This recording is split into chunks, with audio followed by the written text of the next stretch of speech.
Hello, friends. It has been a hot minute since we last chatted. So let me think. What has happened since we last talked? Well, I got a new microphone, which we're trying out today. How fun is that?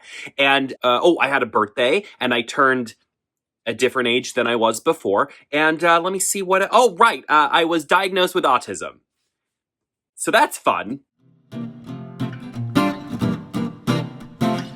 Hello, friends, and welcome back to my channel. My name is Jason, or Easy Cat, as much of the internet knows me, and I'm so glad you're here. If this is your first time here, definitely make sure to like, subscribe. I'd love to see you back here. We talk about books, we talk about board games, and then sometimes we just talk about other random things. Who even knows anymore? Who even knows? But today we're going to be talking about books, and we're going to be talking a little bit about autism. I have suspected for some time, and also other people in my life have suspected that I may be on the spectrum for a while. And about a year ago, I was talking with my therapist, and they suggested that perhaps I should get diagnosed, or at least go through the diagnostic process to see if, and they gave me that option. Obviously, when you are an adult getting diagnosed, the diagnosis, depending on where you're at, may do certain things for you. It may do nothing for you. It may just be for peace of mind to know. And for me, that is what it ended up being. It sort of was just like, I wanted to know. And I thought that knowing would, I don't know, I think knowledge is power, or whatever they say. I don't know. I thought knowing might be good for me. So we started the process, but being diagnosed as an adult is being diagnosed as a child is difficult, all right? But being diagnosed as an adult is extremely difficult because there are very few doctors who actually are specialized in diagnosing adults. And so that is very challenging. So I was on a wait list for an appointment for about 8 months, which is wild. Even after you go through the appointment and the diagnostic, you have to go through this long kind of wait period while they assess you. So it's quite an experience. And, rather than just tell you about the whole experience, which maybe I'll do in a separate video, the way I compartmentalize things and the way I learn about things and the way I learn about myself and the way I dive into things like this is through books. So today, we're actually going to be doing not one book review, but 2 book reviews. So I'm going to be talking to you about a nonfiction book that I read all about autism, which was Unmasking Autism by Devin Price. And then I'm also going to be talking to you a little bit more on the fun side. Well, I don't know if it's a little bit more on the fun side, and I'll explain why when we get to it, but I'm also going to be talking to you about The Broposal by Sonora Reyes. This is a newer, obviously, gay rom-com, light on the com, heavier on the rom book that came out that features an autistic main character. So I thought this would be a fun way to kind of explore this new, not really new aspect of my life, but kind of new aspect of my life through literature and books and sort of the thing that I love to do and the thing that I love to talk with all of you about. So I'm hoping that by, talking about myself can be really challenging. So I'm hoping by talking about autism through the lens of these books will help me be able to frame it to you a little bit better. I went back and forth a lot of if I even wanted to discuss this in videos. I think I do.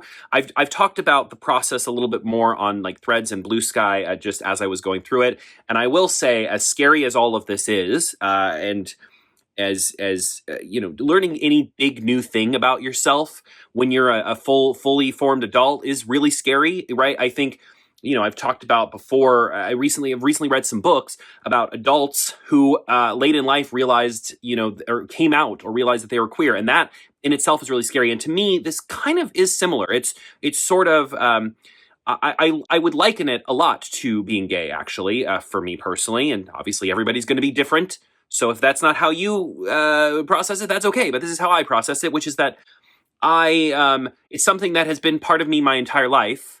But now we're putting a name on it, and we're making it official. We're putting a stamp on it, and that feels significant. Even though it's something that has been part of me my entire life, it feels significant to come out as autistic. It feels like a big moment, even though it's really not, right? Like it's I've always been this way. But I will tell you, when you learn something like this for yourself, like maybe you learn that you have ADHD, or maybe you learn that you have autism, or there's a slew of fun things that you can learn about yourself. I think for me, something that is really the pinnacle of what's happening is that there will be things about me that I've just thought were really quirky things about me. That's just a silly thing that Jason does, that now I am learning is actually a trait of autism, which is kind of funny. Things like I've always been really hypersensitive to the sound of like electricity, especially in like lighting fixtures. When I was in high school, I remember being like really stressed out a lot because of specifically because of the buzzing of like the neon, I don't know if that's neon, but you know, the lights, those really awful lights that they have in schools. And that would stress me out. And I really couldn't put a name to it. And I really couldn't explain it. I just felt really tense and stressed at school all the time because of that buzzing. When I started going through this diagnostic process, I remember reading somewhere, because I was starting to read and learn more and more about like traits that autistic people have. And one of the things I remember seeing was people talking about like being hypersensitive to things, you know, to different senses. Like some people are really hypersensitive to textures. I'm really hypersensitive to sounds, smells, and different visual things like really bright colors or certain lights or things like that. And I remember that coming up, but I remember turning to my husband, Carl, and being like, wait, hold on. Can you hear the light above us? Like, can you hear the buzzing of that?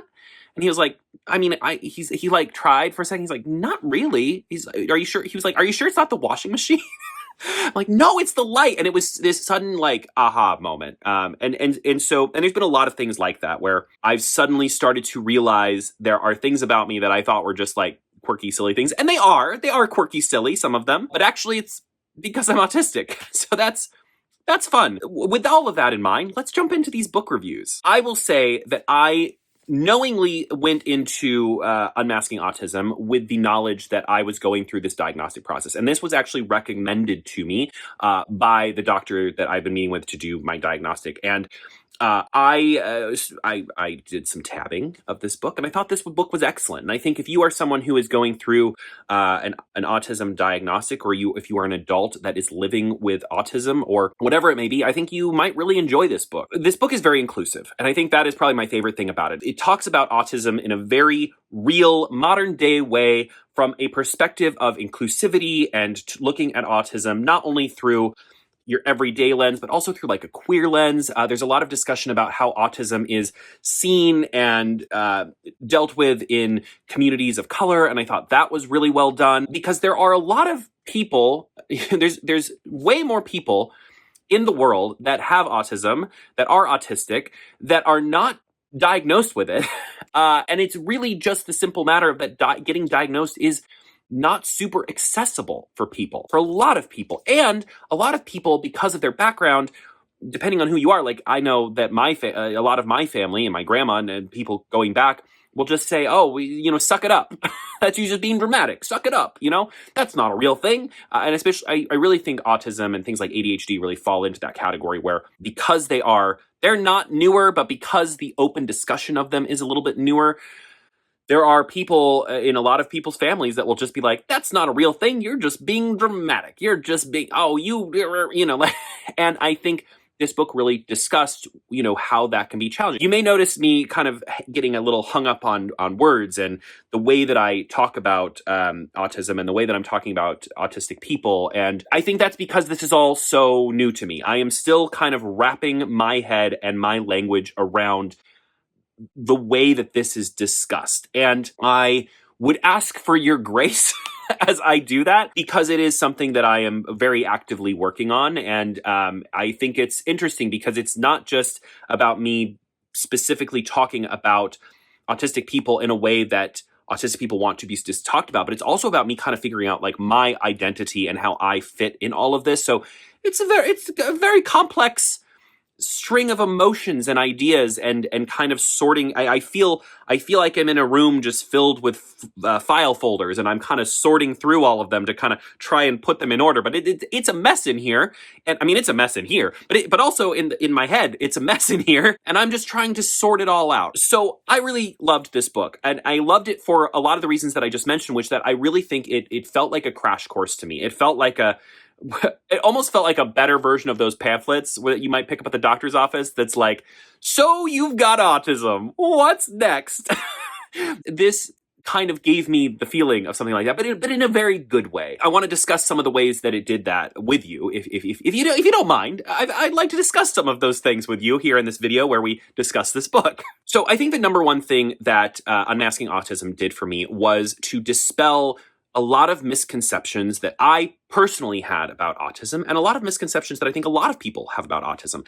I think a big reason why I never really thought to go get myself diagnosed, I never really questioned that this might be something that I had or that was part of me, is because the media and the way that autism is represented on TV and in a lot of books and in film and in all of that is very, very stereotypy, right? Like, I really think about characters like Sheldon on The Big Bang Theory, right? Or Sherlock from Sherlock Holmes. Like, you think about these characters, and when I look at those characters, I don't see myself, right? And so to me, it's like, well, I couldn't possibly be autistic. I'm not like that. And that's not to degrade those people at all. It's just to say, I see that stark difference between us. And so reading this book, I think the biggest thing it did for me, which was really wonderful, was to kind of dispel a lot of that and to make me understand that, yes, we always talk about how autism is a spectrum,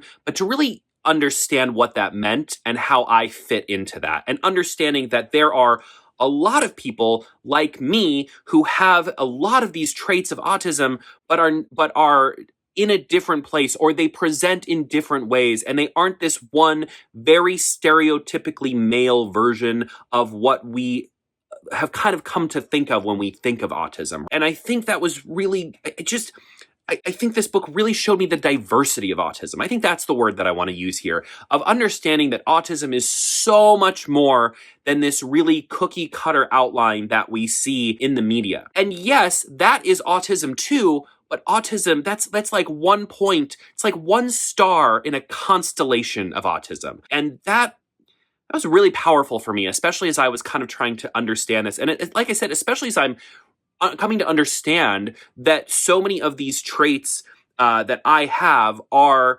autism related. And I think that opening up of saying like, oh, and but also this is autism, but autism can look like this or this or this or this. That was really impactful to me. And it really made me feel a lot of comfort, and it really helped me kind of find some direction as all of this is happening. Because it can be, some days it's exciting to discover these new things about myself, and some days it's terrifying, and some days it's just regular scary, and some days it's funny. I mean, I have incredibly supportive friends, and there'll be things that I'll be doing that are like normal Jason things, but they'll be like, you know, see that? That's the autism.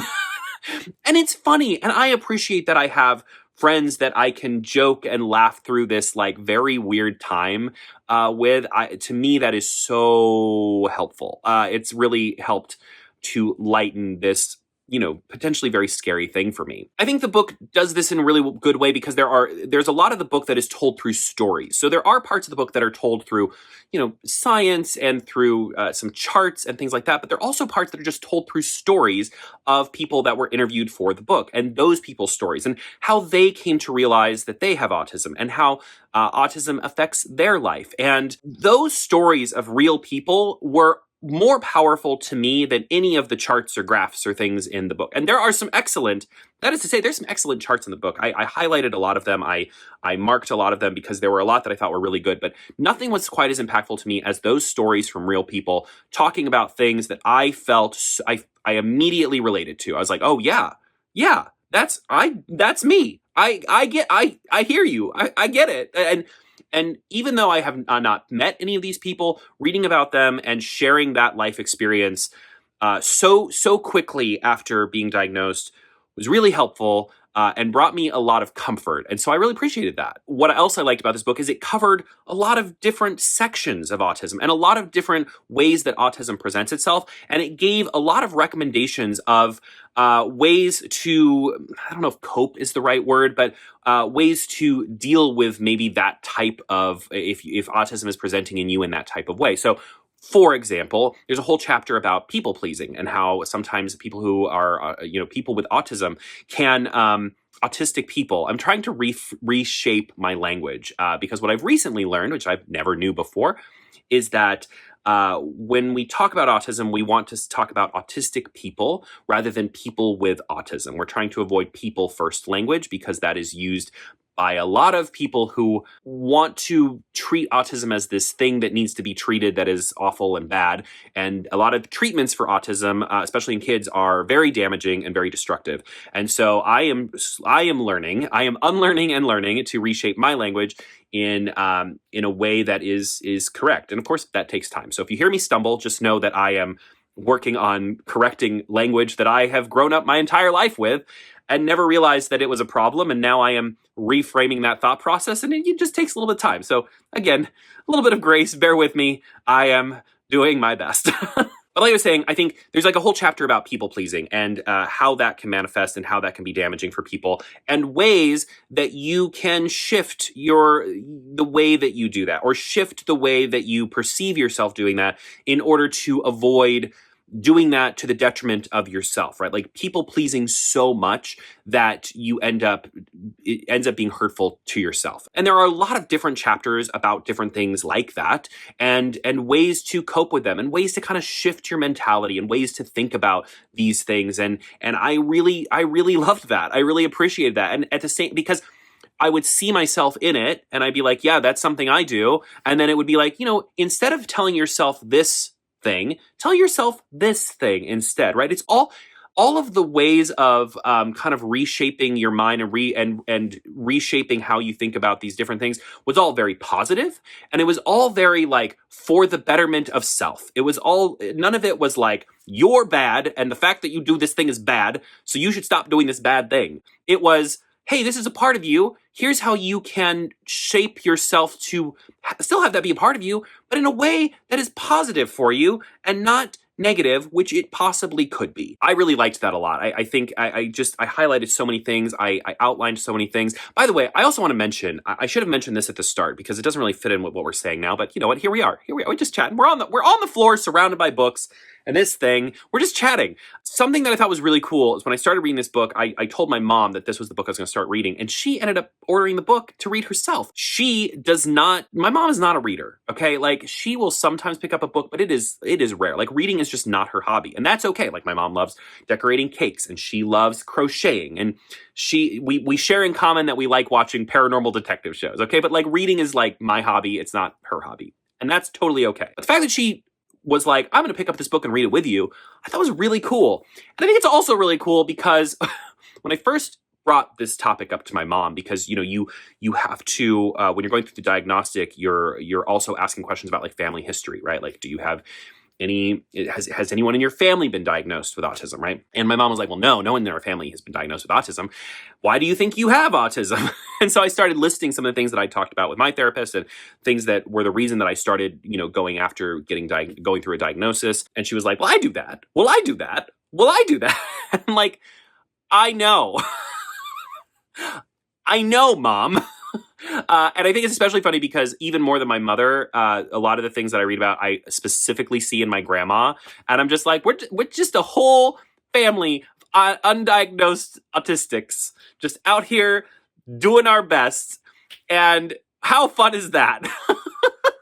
But anyway, I just mentioned that because I think it's really cool that my mom opted to pick up the book and read it alongside me. Having that support, I didn't expect her to show support in that way. Like, my mom is not really not supportive. I will say when I came out to her when I was much younger, that was a very challenging time for us. And so I think about that time when I think about like my mom's support for big new things in my life. But the fact that she just instantly was like, well, tell me which book you're going to read and I'll read it too. It was really special. And I really appreciate her doing that. I think she's read 2 pages so far. And that's fine. Like, she might finish it by the end of the year. I think it's just amazing that she offered to pick it up in the first place. I thought that was really cool. Another thing that I really, really enjoyed about Unmasking Autism was there's a lot of recommendations for finding community. So I think that is probably going to be kind of the next step for me.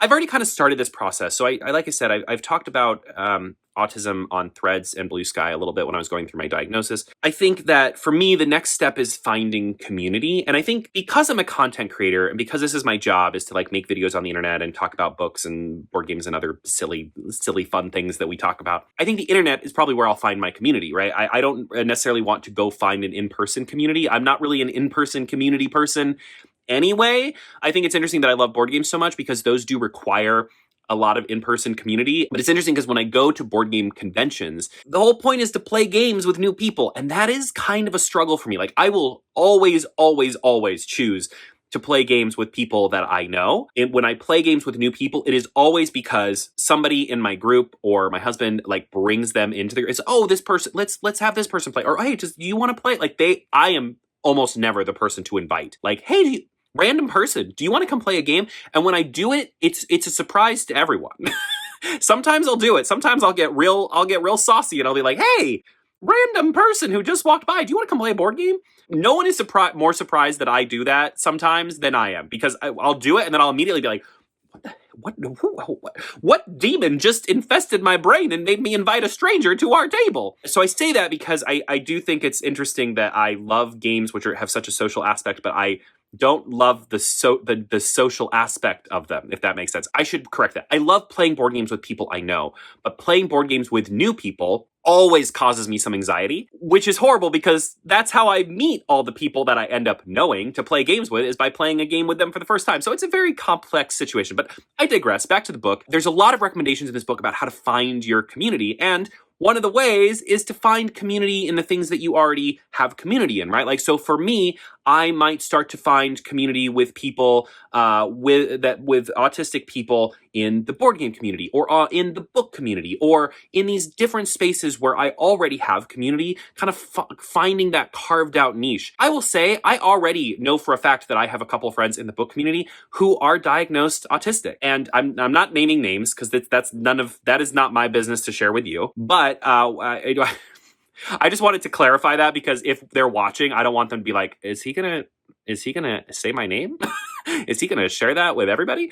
No, I'm not. Even knowing that those people exist in my life, it was extremely comforting going through this process, because they are some of the first people that I reached out to when I was getting diagnosed, when I knew for sure that I was being diagnosed. I think I already have a little bit of that community, and I think the next step for me is just finding more of that community and feeling like I belong in that community, I guess, is the other thing. I think feeling like, oh, these are my people. Is that the right thing? I think it's sort of like when I keep likening it to this, but this is what it feels closest to me. So that's what I'm going to do, is like coming out. Before you come out, you kind of feel like there's a wall or a fence between you and other queer people. And it's like they are over there having so much fun running in the grass under the rainbows, and you're over here with a storm cloud over you, and you're like, I want to have fun with them. And then when you come out, it's like you get welcomed into that community. And I know it's more complicated than that, but I think for me, that is how autism has felt, is like seeing, not like running around the fields with rainbows, but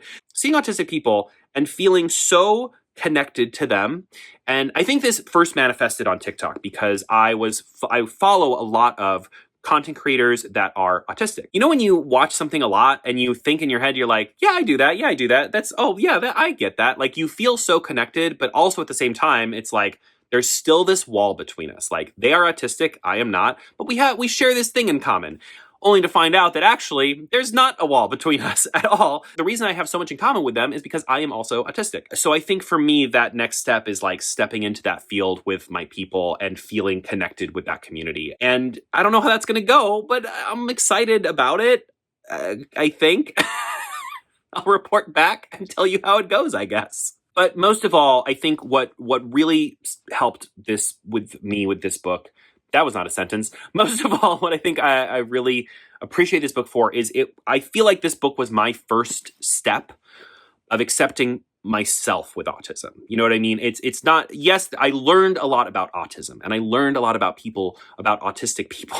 And I learned a lot about autistic community, and I learned a lot about autistic history and how different, how getting diagnosed and how people treat autistic people can be very different depending on your race or gender or social class. And all of that I found super interesting and super engaging. And I learned so much, but most importantly was that this book felt like my first step into accepting myself as an autistic person and feeling like I was maybe taking back some control. I think going through that diagnosis, not really knowing, am I not, finding out that I am, all of that was a lot of unknown. And I am someone who does really well with routine. I really appreciate routine. Every single day of my life could be the same routine-wise, right? Like, I like reading different books or playing different board games, but like I like waking up at the same time and I can eat the same food every single day. I'm adventurous with food at times too, but I'm also totally okay eating the same meal for lunch and dinner and breakfast every single day. I have a schedule of like, this is what I film at this time during the day. This is what I'm filming at this time during the day. This is when I do this. And learning that you are autistic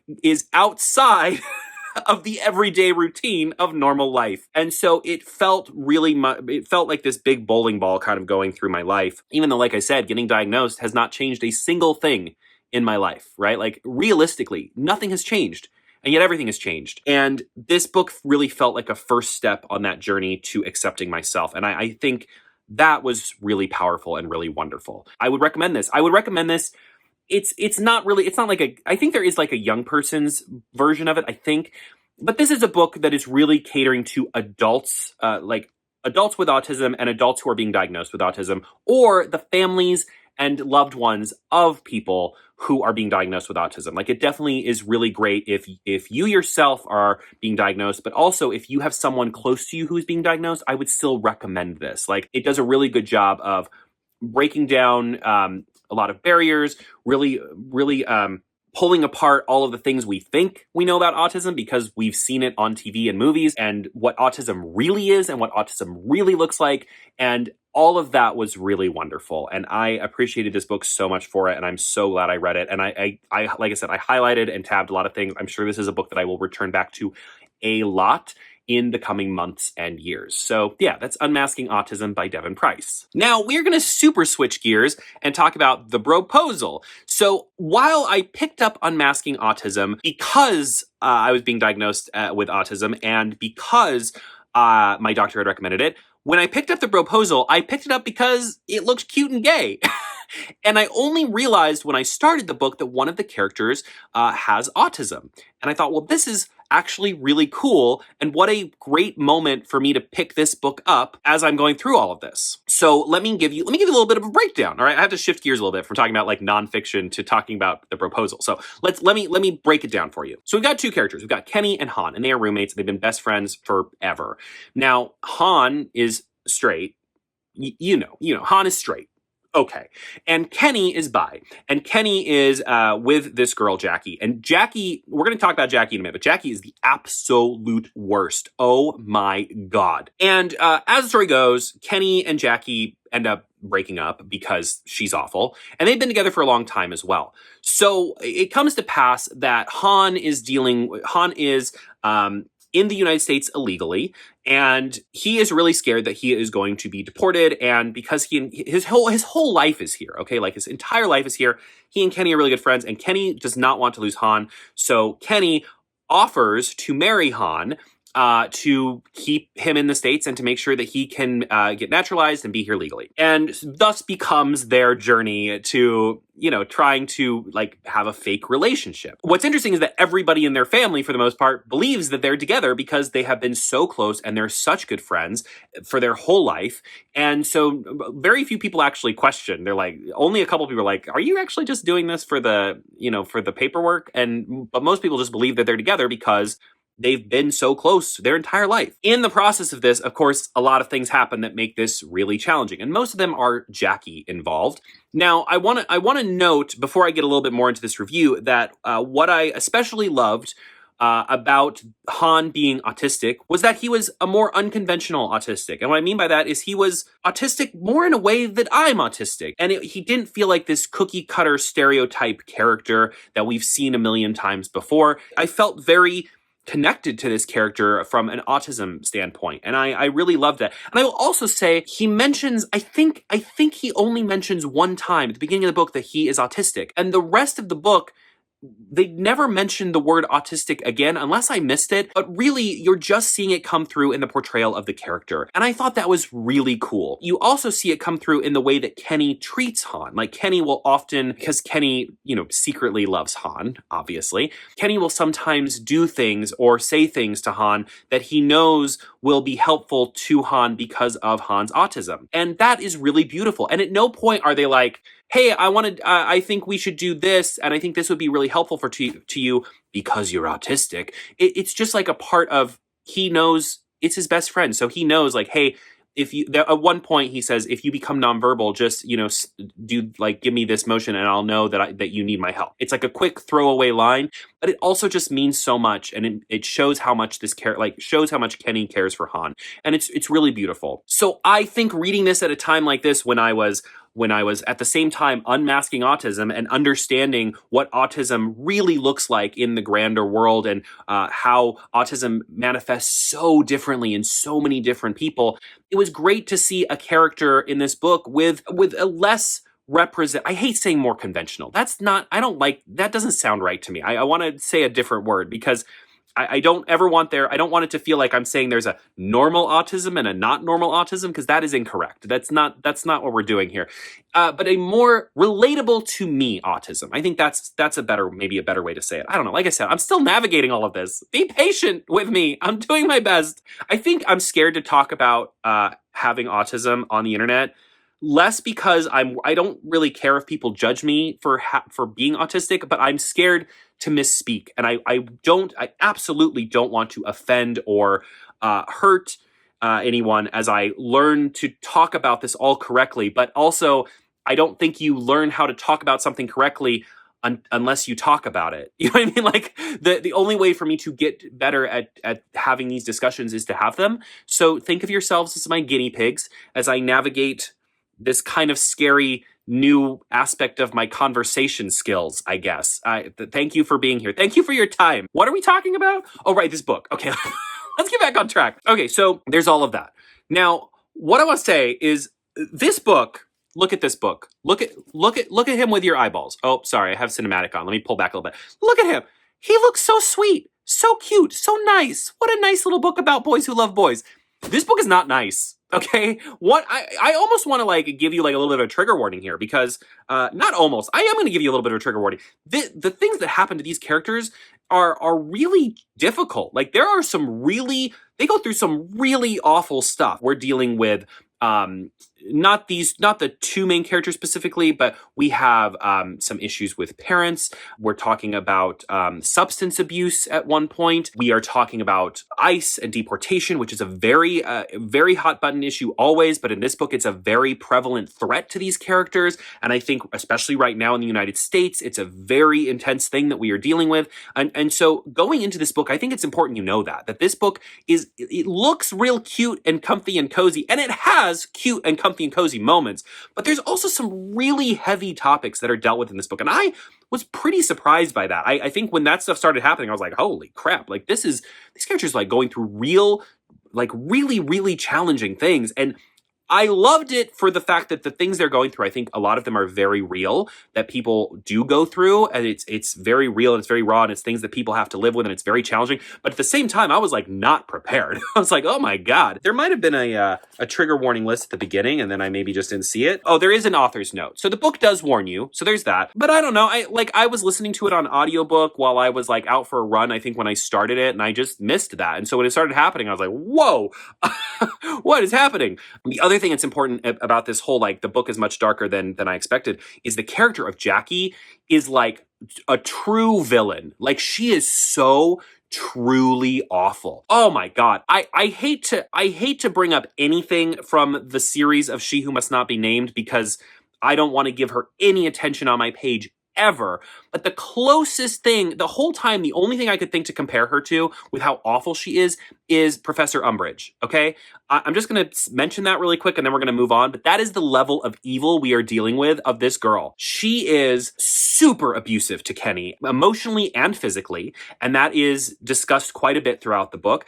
And I do appreciate that it's discussing the way that the man in the relationship can be subject to abuse, because I do not think that is discussed enough. But it was hard. Like, there were times, I am someone who has a little bit of history with abuse, and reading that was challenging. Like, there were times where I was like, oh, can we just move on? Oh, I don't like it. And it made me hate her even more. Like, she is there is nothing. You know how, like, I love a villain that has some redeeming qualities. I think it makes them really interesting, but there's really very little that's redeeming about her at all. She is pretty evil, and she threatens to do things to, like, try and break up Kenny and Han. She is vile with a capital V. Like, I want to sit here and tell you, like, well, there's a whole thing where, like, her parents split up, so she has, like, a lot of issues where she's like, if Kenny leaves me, no one will ever love me. Just like how my dad left my mom, and then my mom never found anyone to love her again. Okay, so there is, like, an origin story for her trauma, but, like, she is so evil that by the end of the book, you can't even feel bad for her because she's so bad. And the things she does are just like, oh my God, this woman, like, what is wrong with her? Like, she's mean, and she is awful, and she is not nice at all. And I will tell you that the things she does to these characters are so unbelievably stressful that if you are going to pick up this book, you must be prepared. You must be prepared because there is a lot of really heavy, really upsetting stuff amidst some really cute and lovely moments between these characters. Okay, I don't want to downplay that because there are some really lovely, beautiful moments. I really loved these two characters. I was so happy to see them go from fake dating to realizing they're having feelings for each other. That's not really a spoiler. That's the trope. You know what's going to happen in this book. You're smart. You know. You look at these two boys and you're like, oh yeah, they're fake dating. Sure, okay.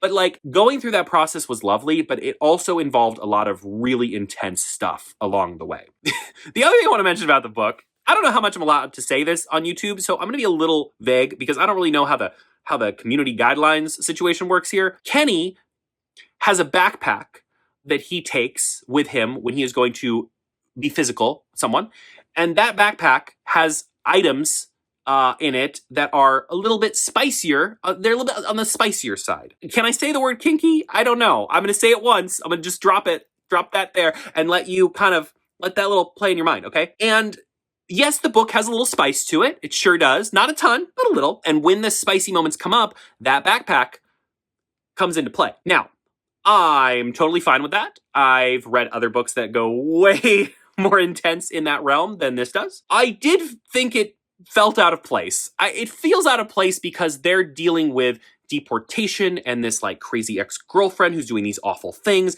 and they're dealing with, like, the passing of a parent at one point, and they're dealing with all these awful real-life situations. So for them to suddenly be like, hey, you want to try out handcuffs? Feels... I feel like the book was giving me emotional whiplash. It was like, we were, like, driving down the highway in Florida. It's the middle of the summer. It's 90 degrees outside. You're just, like, driving along, and then you look out the window, you're like, oh, is that a penguin? That's what it felt like. So it's not to shame the fact that that's in that book. It just, in this particular situation, it felt random. And I don't know that I liked that aspect. I feel like I personally would have liked the book more if that aspect had just been pulled out and it had just been, like, normal everyday intimacy. The fact that was in there was always like, and it wasn't, like, in there a lot, but that backpack is introduced, and what is in the backpack is introduced pretty early on in the story. From that moment, I was like, well, that's going to come back. But then the further I got into the story, I was like, how do you even bring that back? Because it's going to be weird with all of this other stuff going on. And you know what? It was. When it came back, I was like, this doesn't seem like the right time to do that. I don't... This feels... I don't know. I don't know. Maybe you'll really enjoy that part of the book. And like I said, I've read books that are far spicier and deal with that specific aspect way more. It just, in this book, felt really, like, added on in, like, kind of a weird way. It felt like you went and you bought this, like, pretty trauma-filled, but also at times cute gay rom-com, and then we were at the counter, and they're like, do you want us to add on a spicy backpack of fun for just $5 more? And you were like, oh, sure. I don't know. What's in the backpack? And they were like, well, it's a surprise. You're like, I like surprises. Throw it in there. That's kind of how it feels in this story. It feels like tagged on in, like, a really odd way. So I don't know if I loved that. I don't know. So for me... What is this video? We've talked about autism. I've bared my soul to you. I told you about my mother and how she's, like, supportive of me. And now we're talking about kinky backpacks. I don't even know if I'm allowed to say that word. Now I said it twice. Look what happened. Oh, I'm tired. This video is taking it out of me. How do people do 4-hour videos? I will never know. We're 45 minutes into this video and I'm exhausted. It might not actually be 45 minutes because, you know, we're going to cut and trim some things. What time is it where you are? That's not the right question to ask. Let's move on. Okay, so here's the thing about this book. I gave it a 4 out of 5. I really did love the two main characters. I really loved their story. I will say there were times where it was a little ridiculous, but these books are supposed to be a little ridiculous, right? Like a rom-com where two bros propose to each other so that one of them can keep the other in the US. It's supposed to be a little silly and but it's also supposed to be a little bit heartfelt. But I will say this book had a little bit.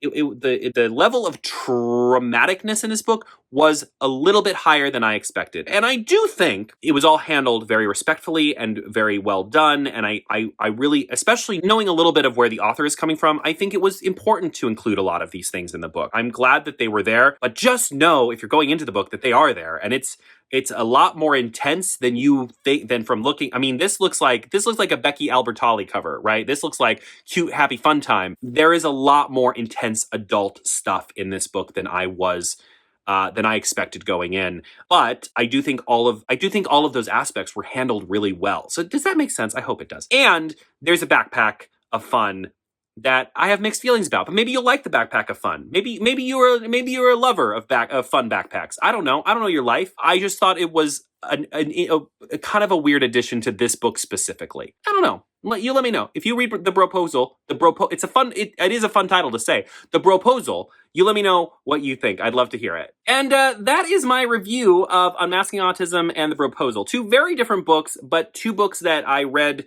alongside each other at a really important time in my life, that both of these books really helped me connect with them because of that. I do think that, I don't know, I feel like it almost felt like fate that I picked up the Broposal at this point in my life as I was going through this diagnosis. It felt like the universe was like, I think you need this.